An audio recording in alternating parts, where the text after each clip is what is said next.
Good evening and welcome to another episode of Post Game Podcast. We are here to give you a quick breakdown on the blockbuster trade involving Jimmy Butler, where the Detroit Pistons will ultimately receive Lindy Waters from the Golden State Warriors, Dennis Schroder from the Golden State Warriors, as well as a future second round pick. The major players in this deal being Jimmy Butler going to the Warriors and Andrew Wiggins and a few other players going to the Miami Heat. But we are going to stick to what the Pistons got. Lindy Waters, not much to say about him. He's pretty much a movement shooter that can spot up from the outside. He was playing. He was not really in rotation in Golden State. Although he did have a pretty decent game when the Pistons played up against him and Isaiah Stewart had a few words and a little bit of an exchange. But essentially, he's a versatile defender. He's a 6'6" shooting guard, and he's a pretty decent on-ball defender. He can create some turnovers and get some deflections, but for the most part, he's a high. The majority of his shots are outside 3-point shots, well from the field. Uh, on the year, he is shooting 37% from the field. He's shooting about 3-point attempts per game, shooting only 33%. But he takes care of the ball. He doesn't. He's somebody you can trust with the ball. He's not going to turn it over, and he's pretty versatile defensively. He's a 6'6" guard, so a pretty decent size for a guard. But the most important acquisition that was made for the Detroit Pistons is Dennis Schroder. Dennis Schroder is a player that started out in Brooklyn, and he was traded to Golden State, and them receiving him was one of the major assets that ultimately got them Jimmy Butler. Obviously, he's expressed some frustration with being moved around a lot, and he's definitely played on a whole bunch of teams. But all things considered, he's having a really good year. He's shooting a high volume of threes. He's shooting 36% from the field. He's not shooting great as far as overall, but he's a really good passer. He's going to be able to create. While Cade is off the floor, he can play next to Cade as well.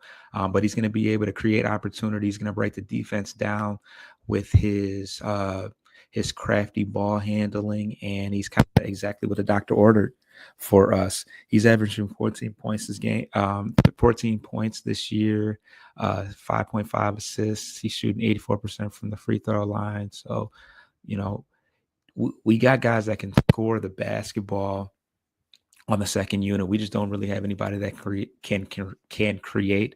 This will enable Sasser to now be an off-ball scorer. So we'll see how that goes. It's kind of, if they play together, that's going to be a really small backcourt. That's the only caveat to this. But yeah, we now have a playmaker that can take some pressure off Cade. Like I said, Cade can play off ball, and they can play together, or he can play off ball. But he's gonna log a lot of minutes. He's gonna keep that second unit afloat a lot better than Sasser has been able to do. But the most beautiful thing about this is that we do acquire a second round pick along with two other players, and we don't give up a single player in this deal.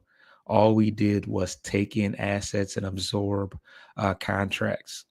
So that was the method to our madness. We didn't make that major splash, but we did go out and fulfill a need.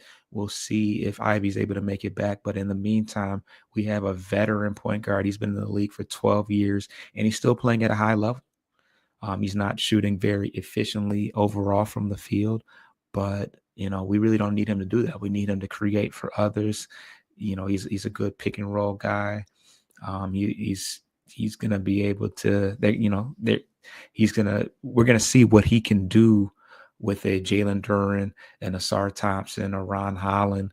Because he's not a great defender, but he's got a little bit of protection as far as that's concerned. He's going to get to play with Isaiah Stewart as well. He's going to play a lot of minutes with Isaiah Stewart. So I wanted to give you the breaking news. Of course, me and June are going to break the trade deadline in its entirety, not only on our individual Pistons shows, but also on Monday we have a Central Division show where we're going to talk with all our other affiliates about the moves they made and how we stack up going into the All-Star game and eventually into a playoff race. I'm pretty pleased with the moves we made, but we'll see what transpires from all of this. Subscribe to Bleacher to Speakers on YouTube and Post Game Podcast and all audio aggregators. It's your boy Foster. I'm out.